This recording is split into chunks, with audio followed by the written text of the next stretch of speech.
had blueberry John, toasted and butter. I think I put It's still on fat. that. I think I put you on that. I don't know if you did that. I think I put you on that. Blueberry muffin toasted with butter and jelly. I think I put you on that. I'm good. No jelly. Jelly be too sweet. Oh no, I love the jelly. You gotta have that jelly on that thing. I do jelly on the on my bagels. So I'm plain. That shit already too sweet. Cream cheese jelly, yeah. Cinnamon raisin. Cinnamon raisins on butter toasted jelly. All right. You put jelly and butter on your BLT. Or what's the bacon, egg, and cheese? People use that. Yeah, I just ate one this morning. Turkey, bacon, egg, and cheese, butter and jelly. Yes, that's it right there. I'm glad you don't fuck with the Swizzy. Swan? Yeah, you fuck with the Swan? Oh no, I don't eat no pork. Oh yeah, I knew you ain't pork. I was just making sure. No pork. Pork and fork. All right, man. You ain't gotta sit up. You know, you don't gotta be all up here. You can relax. You can chill. Still catch your shit. I'm just making sure you relax. All right, about to start. It was double 2 times. This is Blacshēp podcast, and we are in City Hall. Word. Don't even ask me how I got here, because it ain't got nothing to do with me. I don't even, I'm still flabbergasted. Well, I just thank the people of the city of Newarks, you know. First of all, we definitely We in the people's building. This the people's building. We want to thank the city of Newarks, you know what I mean, for allowing us to film at City Hall. Not too many people get to film in City Hall, as you said, probably for good reasons, you know, but we got approval, and I'm appreciative at Blacshēp podcast. You know what I'm saying? You know what I mean? Introduce yourself, bro. Oh man, I'm my government name is, you know, Lamont Vaughn, but commonly referred to and called True V, you know.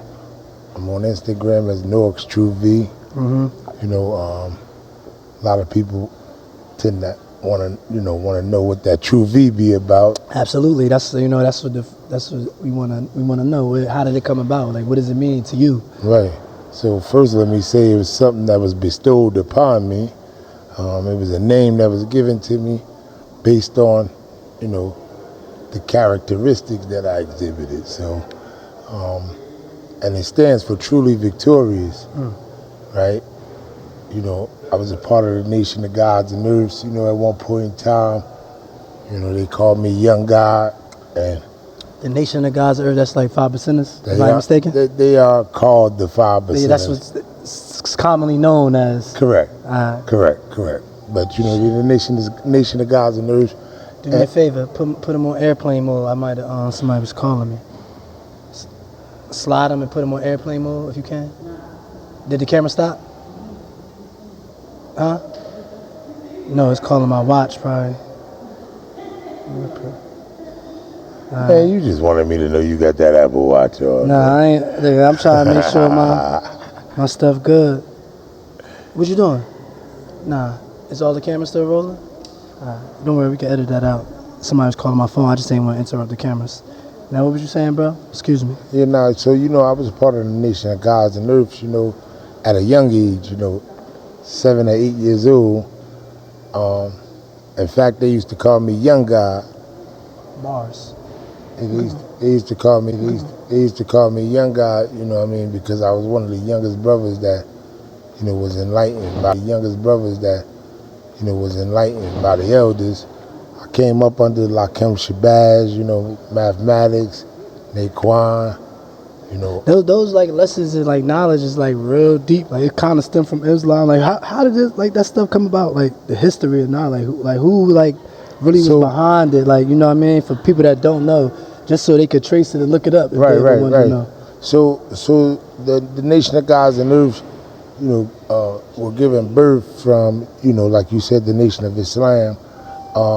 The brother who started the Nation of Gods and Earths, Clarence X13 Smith, you know, who we refer to as the Godfather, you know, or the father. He was a part of the Nation of Islam at one point, and for whatever reason, you know, severed ways with the nation, and you know, and began the 5% Nation of Gods and Earths, you know, the Nation of Gods and Earths. So, and he took Now it's Clarence X, the 13th? Yeah, Clarence X. So if y'all ever 13th. interested in that, if y'all want to get some more of that, Now hold on, please look into it. Nah, go keep going. Let me state something about that because you know, a lot of times Clarence X is misunderstood because the media and the news people project him to be some type of crazy lunatic type of guy. But this was actually a brother who dealt with high science, you know, who dealt with supreme mathematics, who understood. Yeah, so do your deep research, not just media research. Right. You know, when I say research, I don't even watch media and look at media. I talk really about research as far as history, you know, education-wise. You know what I mean? Even if it's history, and some things you might see that's good, some things you might see that's bad, but it's all history and facts. You know what I mean? Speaking about that, that's one of the reasons why I watch all media, because I want to know both sides. I want to know. I want to be the best judge. I want to be in the best position to judge and not just judge from a one-sided or tunnel vision view. So you understand, you know, perspectives. Absolutely. And how you feel about like perspectives, like all perspectives? Because that's how I look at life. Like I might have my perspective, and I might listen to you. You might have a perspective. Somebody else might have a different perspective. And for me, coming up and you know, I'm being younger and learning. You know what I'm saying? I'm like, all right. Well, I see your perspective. I see my perspective. I might have tried them out. You know what I mean? I might have not tried your perspective. Maybe I'm against your perspective. But what do you feel like about different people having different perspectives? Like, well, I'm gonna say this. I believe that, you know, everybody got their own. They're entitled to their own opinion and perspectives. But the reality of the matter is, you know, there's only right or. Maybe I'm against your perspective, but what do you feel like about different people having different perspectives? Like, well, I'm gonna say this. I believe that, you know, everybody got their own. They're entitled to their own opinion and perspectives.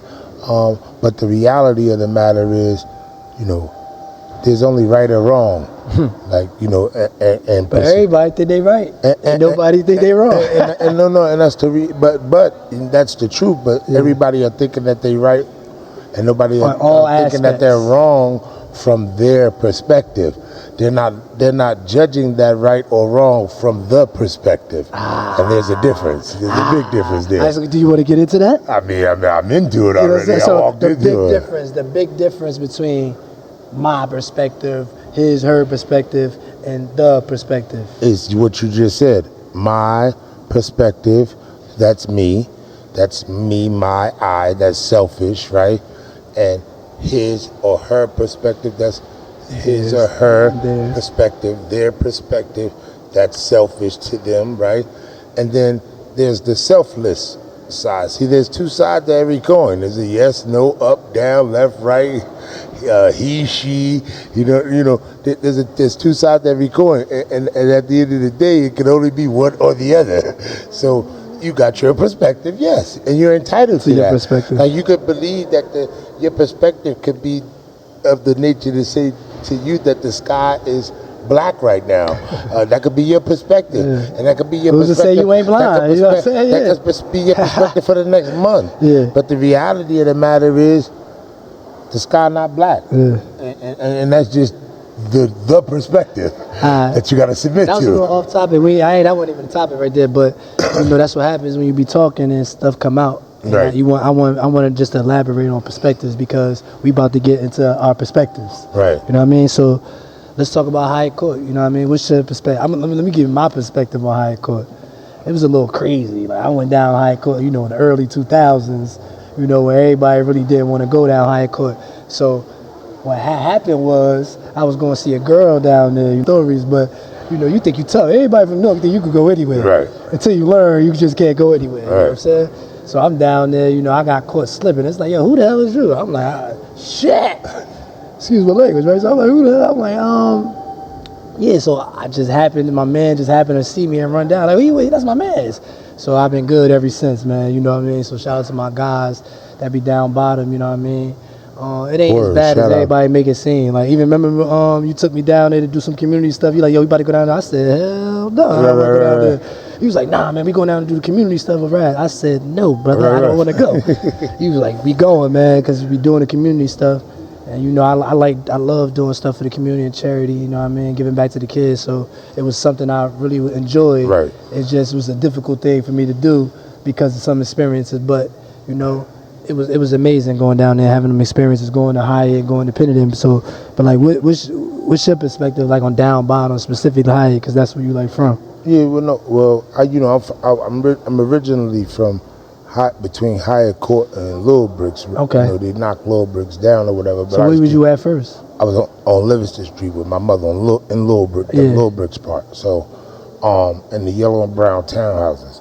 So, and I went to 18th Avenue School first. Yeah. And when I, got kicked out of 18th Avenue for you my was bad as hell, wasn't you? Bad as hell. So Like real bad. Real bad. Yeah. But smart as hell, nevertheless. Yeah, that's what be the bad. I learned all the bad motherfuckers smart. Yeah, no, that's a fact. But when I got kicked out of school, then they sent me down Hyatt Court. You know, I lived with my grandmother. She been down there forever or whatever. But my experience down there was dope. Like when the projects was fully up, I've experienced a lot of projects in the city of Newark, and Hyatt Court was definitely one of the different ones. It was one of the cleaner ones. Like, you go to a lot of other projects, you walk in the hallway, you smell crack, piss in the hallway. Yeah, what year you talking about? Like, yeah. I'm talking about since I've been growing up down there. Yeah, just period. Like, period. That's just been the culture of that particular project. Yeah. Like, people cleaned their hallways, people did. So, and my grandmother was the one who cleaned the hallway in her building, rest in peace, you know what I mean? She kept her building clean. And when she passed away, another sister took over, the sister on the second floor, took over with the cleaning of the building. But the point is, the people in that community really came together since I was a kid. Oh my God, it did that stuff together down there. And then us on the outside, because I was one of them outside babies. I had to be outside. Like, I didn't want to be in the house. You're still outside. Period. Point blank, bottom line, just outside. Before outside was outside. Right, just outside. Right. You outside. Right. Outside. You might got to say it three times. Right. Yeah. No, that's a fact. And so, on that part of it all, I mean, it was always a great culture down there. Like, everybody. I would definitely agree with like the different culture. Like, it's always like you would think you in a whole nother, for real, another city. And that's down bottom period. period. Like, that's just not that nice. Like, I'm not gonna slight no other community in that down bottom area where black folks dominate predominantly. I'm not gonna slight them, like Pennington Court, Riverview Court, before the shutdowns of some of them buildings or their projects all together. Like, they was just love communities. Prudential, you could just walk in them communities, barbecues going on, and you could eat at anybody's joint. Like, everybody knew everybody knew where everybody was from. Do you think like the projects just get like a bad stigma? Yes. All projects in general get that stigma. I was in D.C. I just came back from D.C. Everybody was like, I stuck out like a sore thumb. They was just like, yo, I'm from Jersey, you know what I mean? I just tell them I'm from Jersey. They be like, all right, hey, so how you feel about D.C.? I said, I love my people. Right. And they just was surprised. Like, I just was like, yo, man, this shit the same. We go to Baltimore, D.C., Philly, Newark, Brooklyn. To me, that shit all the same. Like, I'm a hood booger, so I love to see the hoods, because that's how I see my people. I mean, that's what I relate to. Wherever black people at, people gonna be black people. You know what I'm saying? Like, that's my people's here, I'm good. Right. You feel what I'm saying? What about like when the gang epidemic came? Like, cause like people don't know. It's a little spread out and maybe even and maybe still one-sided. But before, it wasn't always like that. A lot of places that other gangs it was previous gangs did before. You know what I'm saying? So how was like the whole gang epidemic like at that time? Like, oh man, so people don't really talk about like Jersey gang culture like at the epidemic it is. Well, we got like they say we got like 3 generations like of gangbanging in Newark alone. Right. This thing came to the East Coast, particularly Newark, pretty early in the early 90s, and but at that time it was just it was more of a bonding and a brotherhood type of thing. There wasn't that set tripping and riding on this nigga, riding on that set, there was none of that. It was more brotherly love, for real. Like, even though brothers didn't have the ability at the time to, or maybe they didn't even have the knowledge at the time to articulate the brotherly love, overriding oppression and destruction, or community revolution and progress. You know what I'm saying? The reality is, you know, brothers got together and formed a union and a bond with each other, that they was gonna fight with each other, ride with each other, stand for each other. Let me ask you something, you know, and this, you know, I understand community revolution and progress. I understand brotherly love, override oppression and destruction. Have you ever like seen like real like gang literature that promoted negativity? Like gang literature that promoted like promoted necessary negativity, like something like the history or something that promote like you gotta sell drugs or you got like I never seen just from your perspective. You know what I'm saying? I've never seen that either.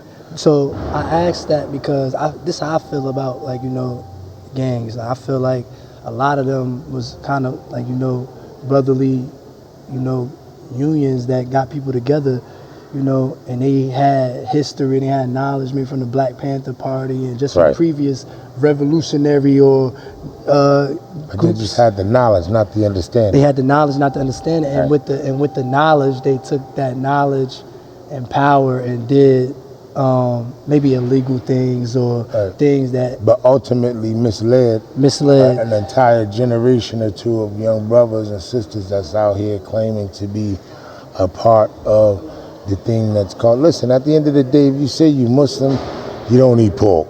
You know what I'm saying? If you say you Christian, you ain't in the Buddhist temple praying. You know what I mean? Like, you know, and he worship other idols. Right, you know what I mean? And so at the end of the day, if you say that you are blood or you are Crip, you should understand what the history of those things are and where they come from and the righteous perspective that was attached to them. You might not even be involved in the majority of the negative things that's promoted about it. If you really have understanding. You won't be, because, listen, knowledge is power. And, you know, to know better is to do better at the end of the day. So once you come to know something, once you become aware of something, like there's something in you that naturally wants to either pull you closer to that thing and makes you say forget knowledge and forget understanding, or pull you closer to that thing and make you pull away from the other things, saying I need knowledge and understanding in order to go on and survive and live and thrive. That's the bottom line. You could, like I said, it's either yes, no, right, wrong, up, down. You know what I mean? You only choose one of the two things. So they choose, I just feel like a lot of people choose to deal in the negative perspective of gangs, or some people choose to view the negative perspective of gangs. And I'm not saying gangs are positive, or I'm just saying it might stem from. No, I'm gonna say it. I'm gonna say gangs are positive. I'm gonna say gangs have the ability to be positive. To be positive because they stem from a positive root. Absolutely. Period. The problem is when the root. And that's why I never seen anything as far as in my almost 20-something years. Any literature, whether it's from either side or even Latino, promoting the selling of drugs, illegal activities that gangs are really known for. I never seen it at all. And so that means, and so let me tell you, and we really going against. And I want to tell you something. This is another part of the history that's not talked about, right? And so we talk about, you know what I mean, you know, banging on each other, gang banging and all of that type of stuff. A lot of people don't know that there was a black FBI agent that exposed a part of the FBI's program, the COINTEL program. That's what the black FBI exposed? Right. He exposed the fact that, you know, that they infiltrated at the time of the forming of the Bloods and the Crips, that agents actually put on the opposing side's colors and went and killed people on their side, and these people are thinking that they did it, and so they get geared up. Yeah, I don't think a lot of people understand and believe that, because it could be a conspiracy theory, but if you familiar all the conspiracy theories, it could be a conspiracy theory, or it could be a conspiracy fact. Like that's the part ain't nobody talk about. Everybody talk about a theory. What about the fact? What about a conspiracy fact? Like that's the part ain't nobody talk about. Everybody talk about a theory. What about the fact? What about a conspiracy fact? Like what about the fact that there is a conspiracy? Like what about the fact that there is a conspiracy?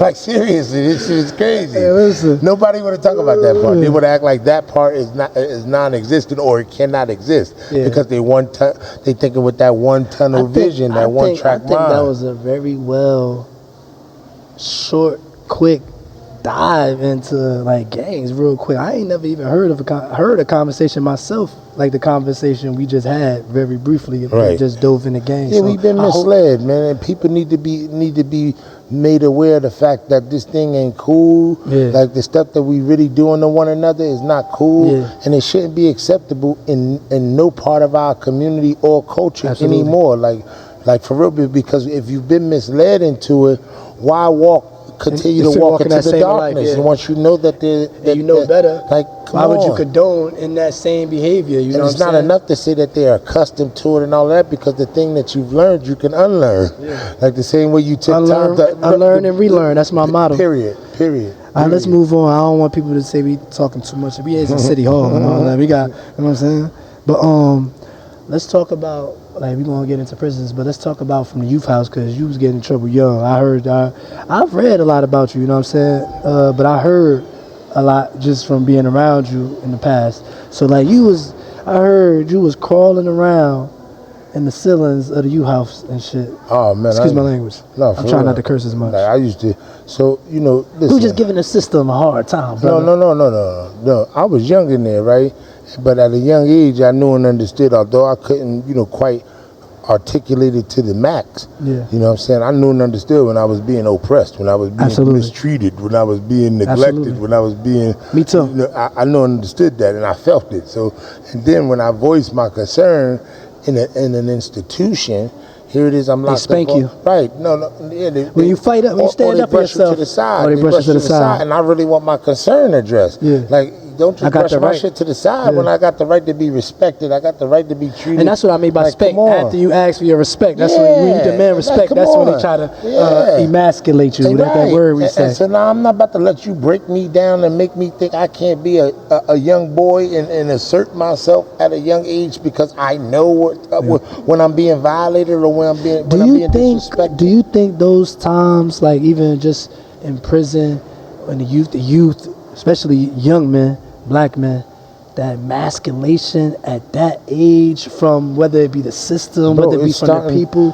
that thing is starting as soon as the child is coming out the womb. What do you think that does? Like, because we still on prison, we still on that. So what do you think that does to like the men in jail in the youth house, like emasculate, not being a young man in that predicament, not be able to get the help you need or what you have a right to as a young person too? Well, the sad thing is, at that age, you're not really being informed as to your rights. As to your rights. Like, you really got to go look for that thing, and then once you become informed of your rights, you're not even informed. It pisses you off to know that this is entitled. You're entitled to this, and they're deliberately violating it. Although they know it, and they're handing you the paper that tells you that you're entitled to it.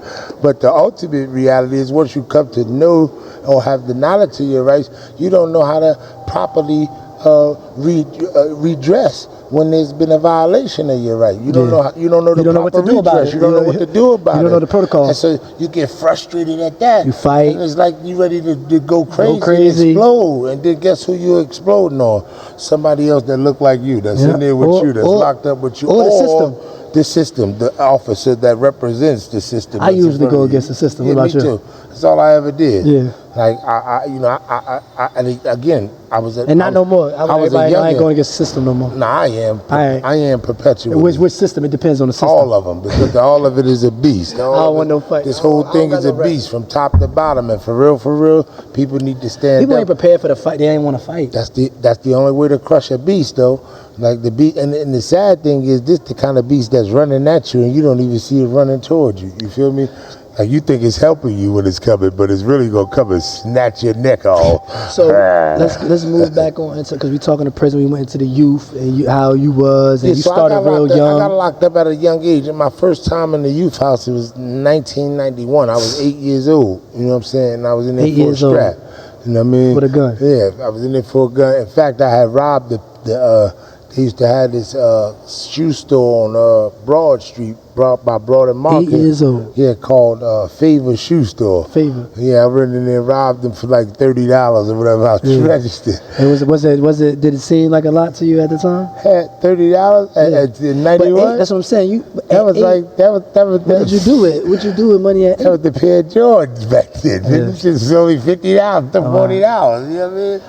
Yeah, that was $30. So do you think that like at 8 years old was that normal for people at your age? Nah, absolutely not. I mean, but so like, give me an age like the what would people think you were, or what was people your age doing? What was your people like? What was people that age doing that compared to you at 8? Because that's what I'm trying to get the perspective. It just seemed crazy for me. At 8, people thought I was about 14, 15. Yeah. Because I was a little, on the chubby side all my life. And even gotta be intelligent. And then I knew how to talk. I knew some form of intelligence. Right. So they always thought I was older, but that wasn't the norm for the average 8-year-old. Like, that wasn't the norm. That might not be always for an average 14, 15-year-old. At that time, was it? No, it really wasn't. Like, I was advanced. That's what's blowing my mind. I mean, listen, I was gifted and talented in school, man. I got all A's on my report card. I was always sharp. I never got a B, C, D, or an F. You feel me? So I was always sharp. I always liked to learn. I listened very intently. So what do you think, like, brought you to just being, I wouldn't even say being bad, man. I call it curious. I just call it testing. I call it thrill seeking, because that's what I feel like based on me. I feel like I was a thrill seeker. I was looking for, something to get my rocks off, make me feel like a man. You know what I'm saying? I was a pretty boy. I'm like, I gotta be a man. I gotta be tough. You know what I'm saying? I ain't had too much masculinity around me, so that was my form of I got this. You know what I'm saying? I ain't really had to get into sports. So you feel me? That was my formal way of saying, this is how I let my nuts hang. Like, I join the smallest gang and let my nuts hang. I join the opposite gang, what you joined, and let my nuts hang. And I'm going to still go to these places. And I'm going to be who I want to be. I don't give a fuck who you are. So it gave me that, and then you kind of reciprocate the love. Because they going to be like, yo, you is kind of, you are. I'm not saying I'm the biggest gangster in the world. I definitely wouldn't try to be. I'm just comfortable with being myself in whatever predicament situation we is. You know what I'm saying? So I say that to say, like, we going on from prisons and that environment. Like, you met me when I was kind of in a pivotal moment in my life. Like, how you feel about, like, me at the time of my life? Because a lot of people don't, like, I was hustling, but at that time I wasn't hustling. So I just want to get, like, what did you think of me at that time in my life? Like, I was probably 20. When I met you, when I first met you, I'm like, I don't know, because you was a hothead at that time. What? Like, you was a firecracker. It was a bad time in my life. Like, you understand, like, just because it was the time in my life? Because you understand that, though, right? Yeah, no question. It was just the time of my life. I was never like that. Yeah, that was probably my phase where I was really, that was probably my worst phase in my life. Yeah, everybody go through their phases. That was like demon time. In fact, they say that life is a series of learning lessons. So, you're going to go through I'm glad you kind of pointed that out, because I feel like that was like, when I met you, I feel like I was at my worst at that time because of just the stress and the pivotal moment of learning how to be a man. My baby mother pregnant. I'm trying to get money. I'm trying to bounce for getting these jobs fucking you over. I ain't know what to do with myself. You know what I'm saying? I was just lost. Well, that's why God sent an angel. You ain't no motherfucking angel. I mean, I came along and tried to help the brother as much as I could. What I will say is, all my people that I call my brothers or big brothers, they don't necessarily influence me to do negativity. I do what I want. Right. You feel what I'm saying? None of my peoples could control me, and that's probably why they say about my temper, because you can't control. I gotta learn for myself, and trust me, I learn for myself. You know what I'm saying? And I say that to say, people probably will find that weird what you just said. It might sound arrogant and cocky.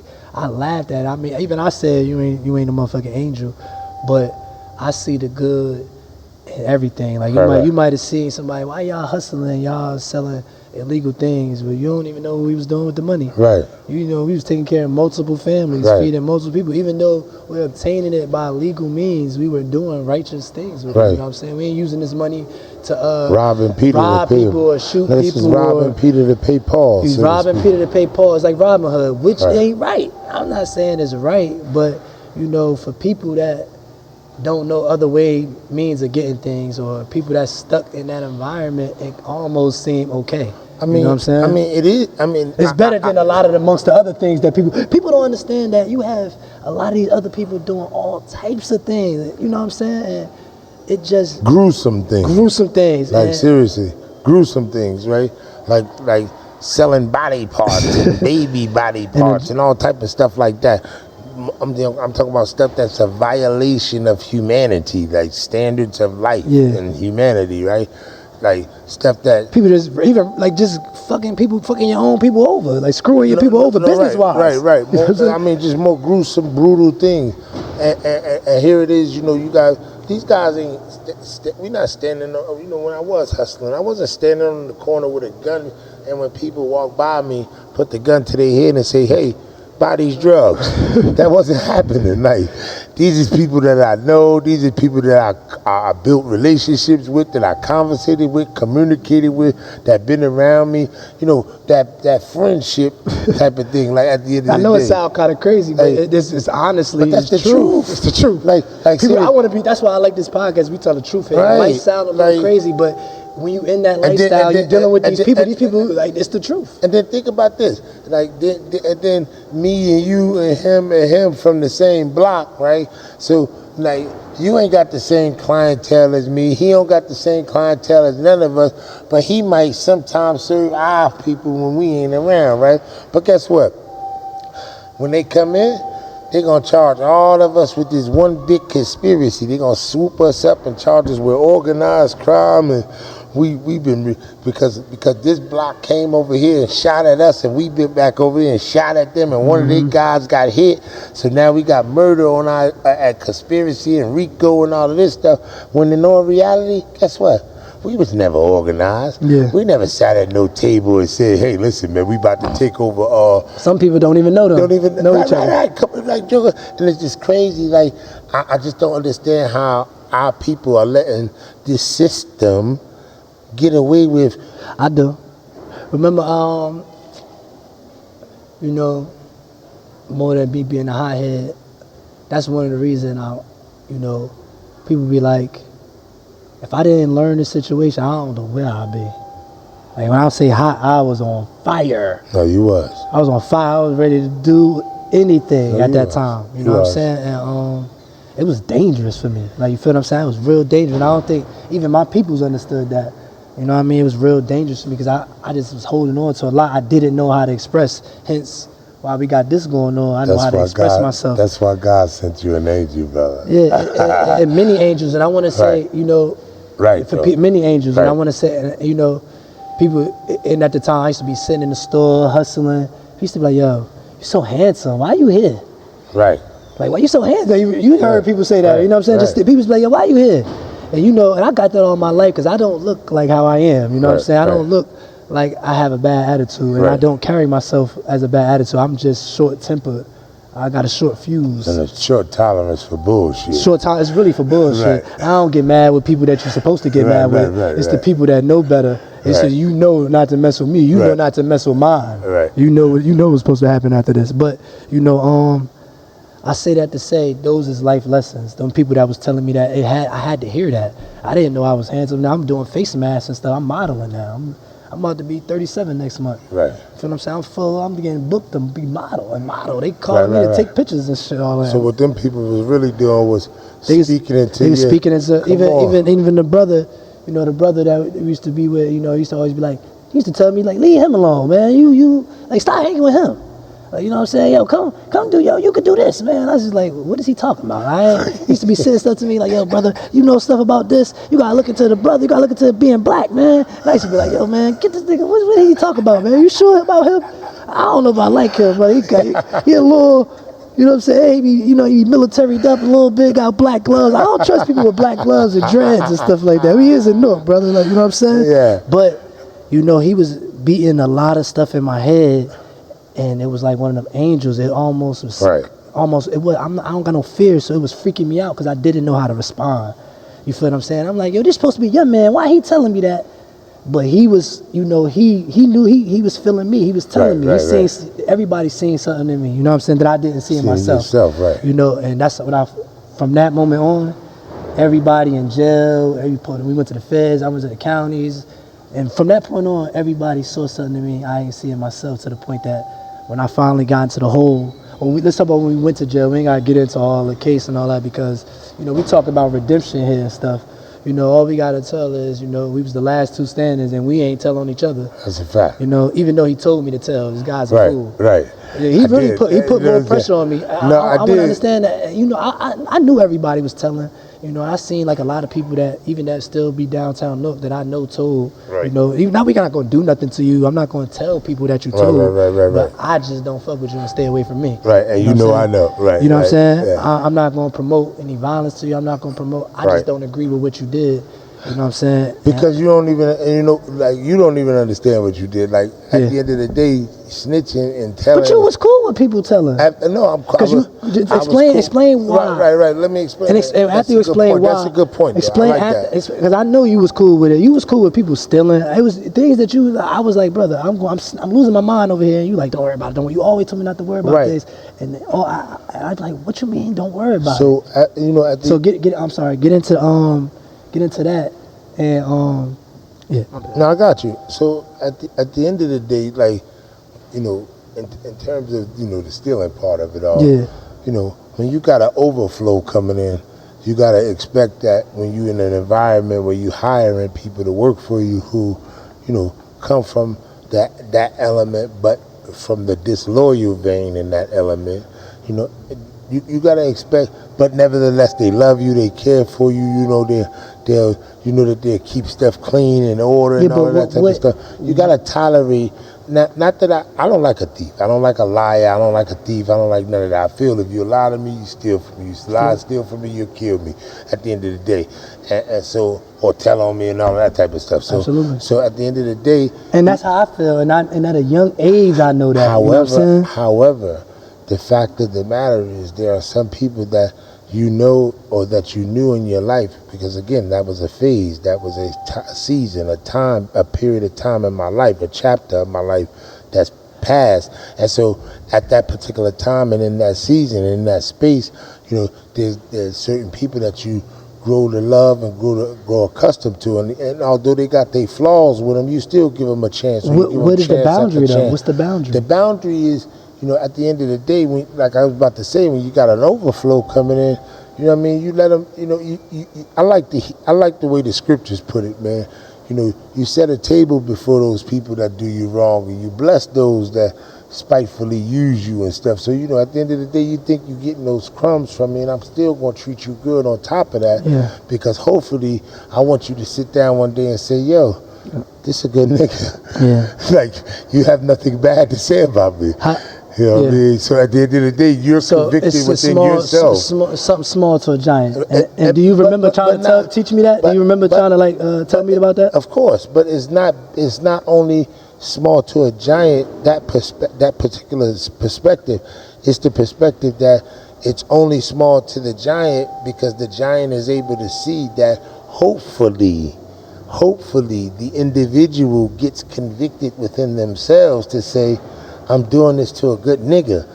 I'm doing this to a good brother. It seems like they don't never do though. I mean, all you can do is hope for the best and pray on it. Like at the end of the day, but don't. I really appreciate you saying that. But recognize the fact that it is what it is. It is what it is. They is stealing. You know what I'm saying? Like, you know what I mean? And here and there, you see, I used to go in and purposefully conduct inventory, purposefully, set certain things just to make sure that I'm assured that within myself that they're stealing. That you ain't tripping. That I'm not tripping, right? And so, reassurance. You know, So how do you feel about like cooperators and like stool pigeons? Oh yeah, so that's another good point. Oh man, so the ultimate truth is, my bad, brother. The ultimate truth is, are we good on the camera? Yeah, you got absolutely. The ultimate truth is snitching and cooperation, right? How many minutes? You good, brother. Snitching and cooperation has a history that's largely untold, right?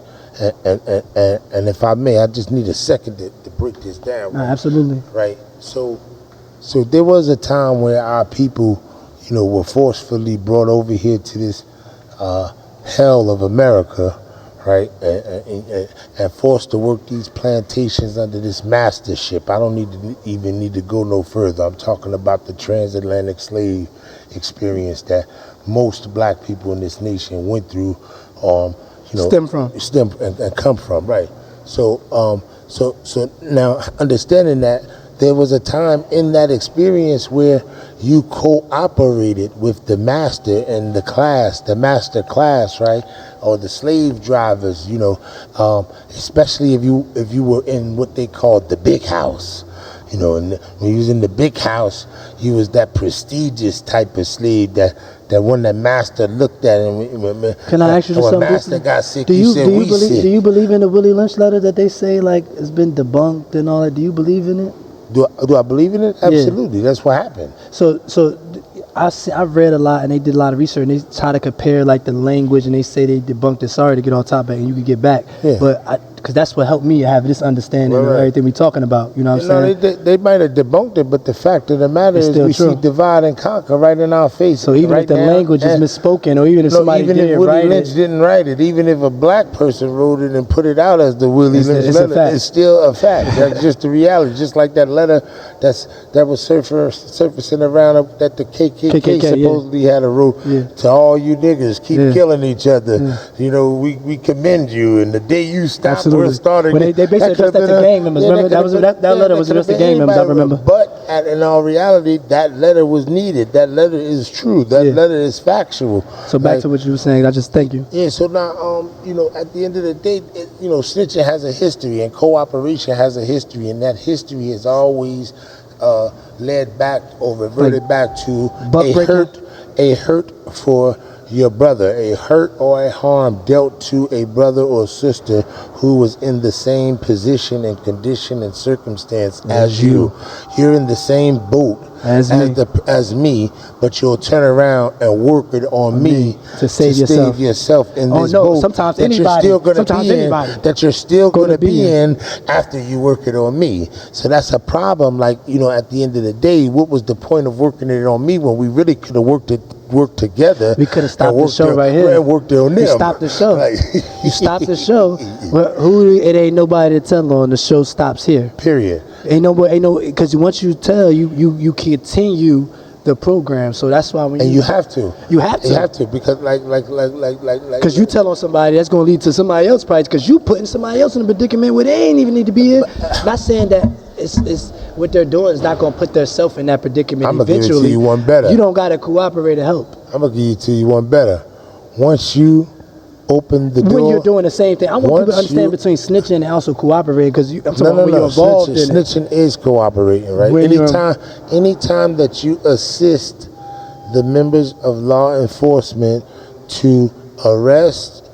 But sometimes people need to be regular citizens need to assist. Listen, I do not believe. I'm sorry, I do not. Tell me. Let me get your opinion. I do not believe in the prison industrial complex because I have a very deep traumatization from the prison experience in my life.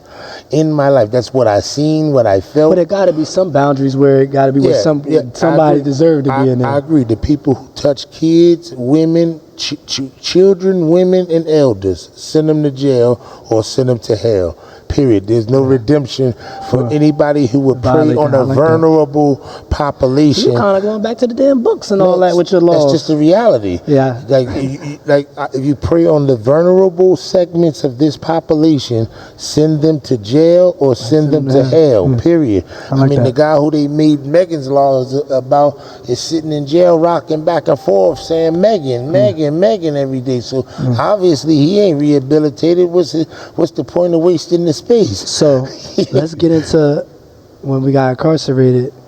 They locked us up. This shit was kind of wicked. Hold on. And let me just say this needs to be. When we got incarcerated, they locked us up. This shit was kind of wicked. Hold on. And let me just say this because this needs to be said too, right? Because there is a $1 billion industry, a multi-billion-dollar industry called the prison industrial complex, the prisons, right? The prison systems, right? They're making billions of dollars still off of black flesh here in this country, right?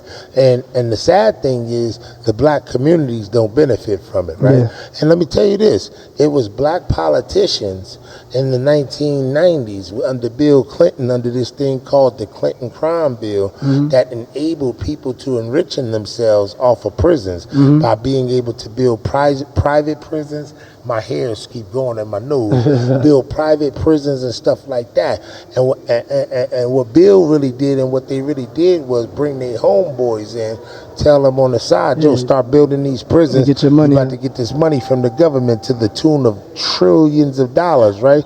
And now black people bought into this Clinton crime bill on the Congressional Hill in the Senate and the Congress. They bought it because Bill came in spreading around all this money, and guess what it did? Matter of fact, you don't even have to guess. Senator who was running for president, Hillary Clinton, Bill Clinton's wife, she was running for president against Donald Trump.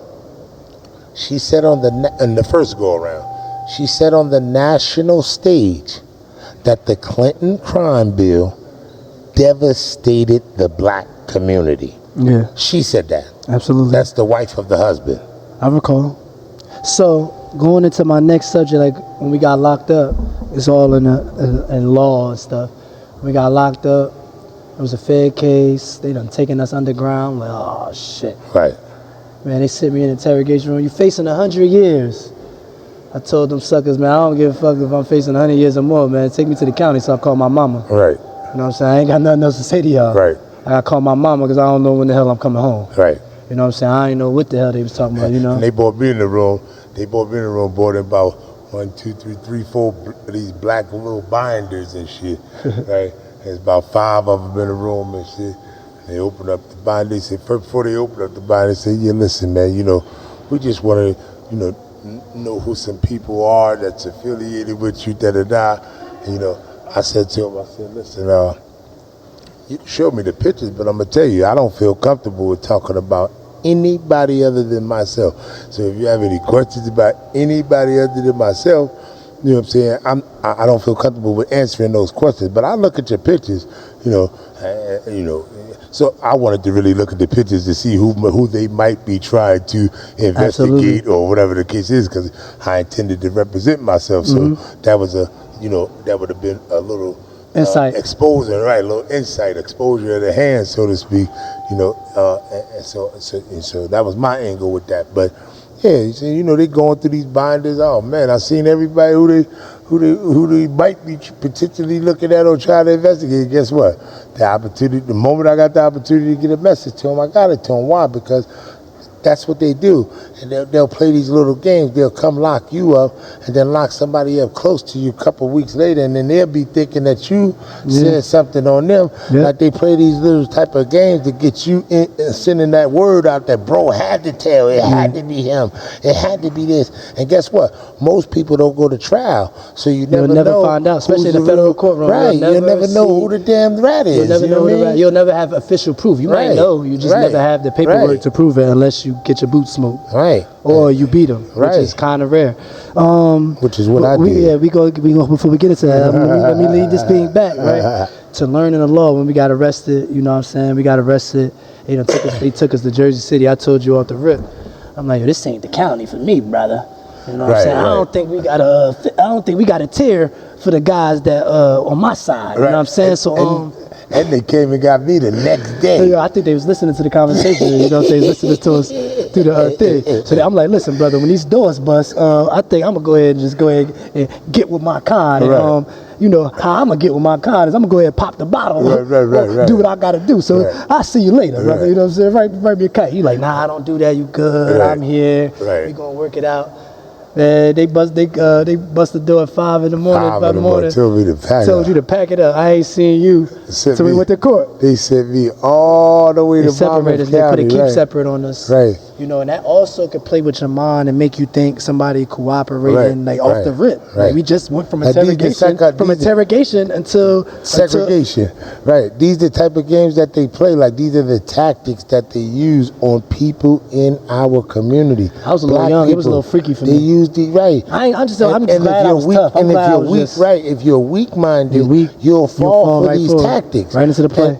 And you'll be thinking that your man is ultimately doing something to betray you, when in all reality, these people are betraying your conscience. Trying to get you to betray your man. Trying to get you to betray your man. So the reason I get into that before you left, I was like, damn, hopefully I get to the tier. And I was good. I ended up happening to know somebody when I got out there. They smelled me. Them dogs smelled me. They said, oh, yo, you ain't supposed to be here, brother. What's going on? I'm like, look, if we gonna do this, I ain't going in no room. We gonna go ahead and get this right on the dance floor. I don't know what y'all got going on in here, but we just go ahead and get this going right here. I ain't going in no room. I ended up knowing somebody. We got it all worked out. We had breakfast and everything was cool. I ended up getting to the Fed tier. But before you left, you said something to me that kept playing in my head, and it kept making me mad. Cause I'm like, that's why I kept playing in my head, because it pissed me off. Before you said, I was like, damn, man, what I'm gonna do? He was like, man, just go to the law library. Right. I'm like, this motherfucker, I don't know shit about the damn law. Why you fucking telling me about the law library? He was like, nigga, you gonna be all right. You smart, man. You gonna be all right. You just go to the law library. You gonna look, you said you gonna get home. Right. You going home. Just go to the law library. Right. So I'm like, man, what the fuck he mean I'm going home, nigga? We both just got remanded to custody. We just watched everybody get a bail. Right. I got remanded to custody along with your ass. They already trying to get me to tell. You talking about I'm gonna go home. I had no faith. I had no faith. Not because, but let me get into the point, and then you can elaborate, right? I had no faith. I go in the tier, you know, I go in the tier. I finally get to the Fed tier. I'm looking around. Oh man, there's more blood, there's more dogs over here. I'm like, man, I really can't be over here. It ain't nobody like me over here now. It's really different. And I don't got no friends. So then they big time over here. You know, we ain't just so I'm like, man, I see somebody, I see the white dude. I'm like, I'm gonna get on this. I'm gonna get on. I ain't talking about like putting pressure on him, but I just felt, you know, he educated. He might be he look a little something. He got a comb over or something. He might be a little educated. You know what I'm saying? Let me go, you know, apply a slight pressure, not bully, but you know, I'm panicking, brother. I need to get out of here. So I walk up on him and I'm saying, listen, man, I gotta get the fuck up out of here. My man told me to hit the law. I'm speed talking. So I'm talking to him. He must be like an Italian or maybe Irish or something. He one of them guys. He like, listen here, motherfucker. You see me? I got my own damn problems. He like, what are you talking? He like, what's your problem? I need to get bail. He like, bail, man. Just here, read this. It's the bail reform act. Get the hell out of here. You read this, you'll be all right. Right. So I'm like, okay, boom. I take the shit. You know what I'm saying? I'm semi-smart. I like to read. So I'm like, I guess I'm gonna find out something in here that's gonna lead me to something. So I read the book 30 times. Right. The Bail Reform Act last revised in 1993. It states, if you are not a threat to the community, if you are not a flight risk, if you are not facing 10 or more years, you have to get bail. That's right. So I said, hold on here.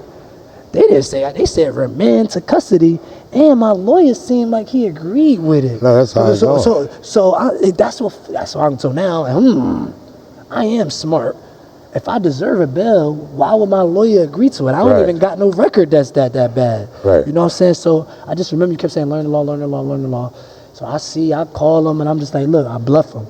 I read the shit. I said, listen, I bluff him. I got my baby. I was like, my baby, I'm calling on 3-way, my baby mother. Like, you know what I'm saying? I've been here about 3 weeks, but going on a month. I'm like, listen, man, I need bail. I read the Bail Reform Act, last revised in 1993, and it states I get a bail at least. He like, I'm like, Frank, you've been a lawyer for over 30 years, Frank. I got to talk to Frank. Shout out to Frank Arleo. He ended up being a real good guy. Nah, he is a good dude. He was surprised at, you know, our case. He was surprised at how my co-D handled himself during the case. You know, we probably shout out to Frank. I like Frank Arleo. Frank Arleo was a real good man. After we realized we know what we talking about, we gonna fight. He ended up being with the team, and he ended up getting me a real good, you know, deal, and we just had to sit it out. And I understand, you know, the system. Frank helped me understand when you're dealing with the Feds, you can't just fight them. You can't fight with fire. You know what I'm saying? Well, I did. You know, you fought with fire in with the law. So that's what I'm talking about. That's learning. The fire. That's the fire. That's the only fire you can fight with. That's the only fire you can fight with. But when I say that, we don't know that as brothers and the people. That's why when you was telling me go to the law library, I'm like, what are you telling me to go to the law library for? What am I going to do? Right. I didn't even know I could address the courtroom. I didn't know I had the right to address my lawyer and tell him get me a bail. I'm like, listen, Frank. I said, listen, I got the letters wrote to the Ethics Commission, the local Better Business Bureau, and the Bar Association. If you don't get me a bail, ASAP, I'm sending these letters out. And my baby mother got the same letters. So I can stop my letters. I can't stop her letters. I got a baby. I got to get home right now. I know I got to be home. I got to get home right now. That was a Friday. I got bail Monday. I'm going home. So they tried to send me home on a bracelet. I said, no. I know this shit don't count. I don't want to go home on a bracelet. I got a newborn. If I got to go home on a bracelet, I'm not even coming out the bullpen. Send me back to the county. So, you know, I now and then I can let my nuts hang a little bit. You know what I'm saying? I know a little bit of the law.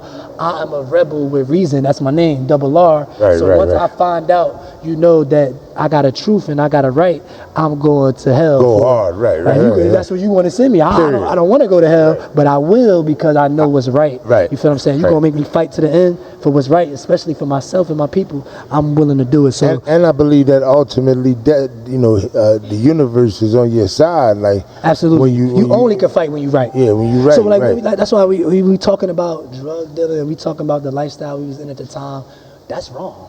You know, even though it sound like we was talking about it positively, we just talking about it from that aspect we viewed it at the time. Because that's the perspective we had and came from. And a lot of people have and still are in and still come from. So we trying to give you how they feel, and we also giving you the perspective now where we know it's wrong. I ain't did nothing illegal since I've been home 6 years. You know, I've successfully completed my parole. I ain't into that. I really learned the law, and I really learned about being a black man, and that's what changed me. But I'm gonna say this too, man, in defense of brothers that's still out there on the grind, man. It's wrong, it's poison, all of that stuff, and we also know that that there's forces in the government that's a part of, you know, getting us access to that stuff, because nobody in the ghetto flying to Colombia to get the coke or Afghanistan to get the opium.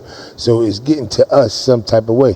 But it's a system. It's a system just like all other systems. Ultimately, the ultimate reality is choice only comes into play where there are alternatives. If there are no alternatives, if I only have one alternative, I have no choice. Like at the end of the day, no, you do have a choice.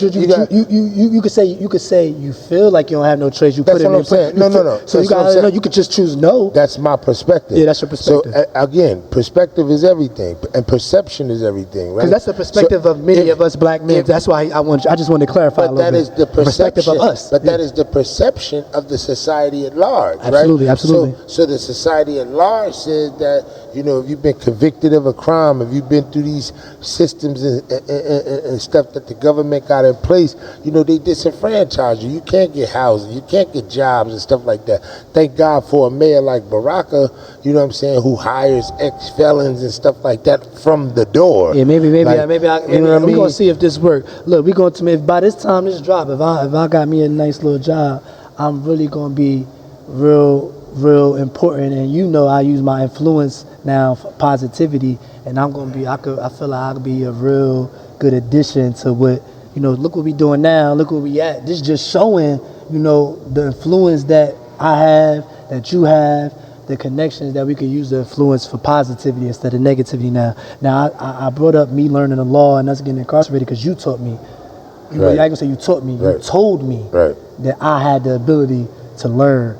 And that followed me through everywhere I went. I helped other people. And not everybody has that ability. Not everybody. You knew I had the ability that I didn't even know. Like that everybody, you know, like you say, that angel, you know, he was just using it. It's not saying that he is an angel. Right. An angel could be speaking through him in a time of negativity. You know what I'm saying? No. And the God, I feel like let's not be clear. God can use whoever he wants. No, I know God uses everyone. He used a donkey. He used a donkey in the scriptures. Everybody I learned from was some of the people, the most undesirable people. That's basically the point. I learned from homeless people. I learned from addicts. I learned from killers, and I learned from dealers. I learned some of the most moral principles, integrity, from the most undesired people. From the most desirable people, and they don't behave the way that some of these people that ain't like that behave. That's a fact. So you label these people the most undesirable people, which they might be based on the societal standards and based on some of the actions they might have committed, right. based on whatever it may be. Right. Some of the actions, because some actions can label you that undesirable, but those are actions at a time.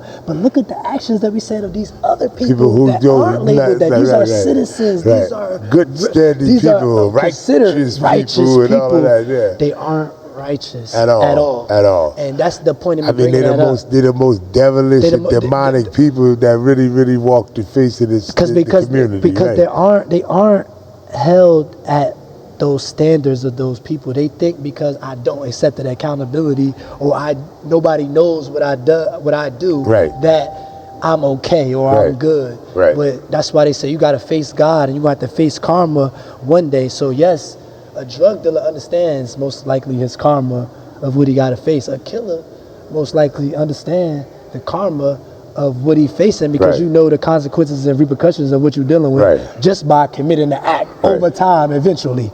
And that's why we mention, cooperation, because you know better. You doing it. Now, if you wasn't doing it and you cooperating on people and you want to play police and you want to be superhero, that's cool. Then do what you want to do. That's what you choose because we all have choices. But don't participate. But don't participate in the criminal activity. Yeah, don't be in the criminal activity because you're tainting everything. You're actually participating in the game. You're in different systems working. And let me tell you this. They got people, and this, I wanted to be clear on this because this is something that I never spoke about publicly, but that's nevertheless true. Like, they have people in the community right now getting paid thousands of dollars to sell drugs and kill people. Like, I saw something. Like, literally, do you think they're still killing people? Selling drugs. Selling drugs, absolutely. Do you think they're still allowing deaths on FBI watch? Absolutely, because if the benefit to them, the outcome, the means justify the ends to them, right? If they're trying to take down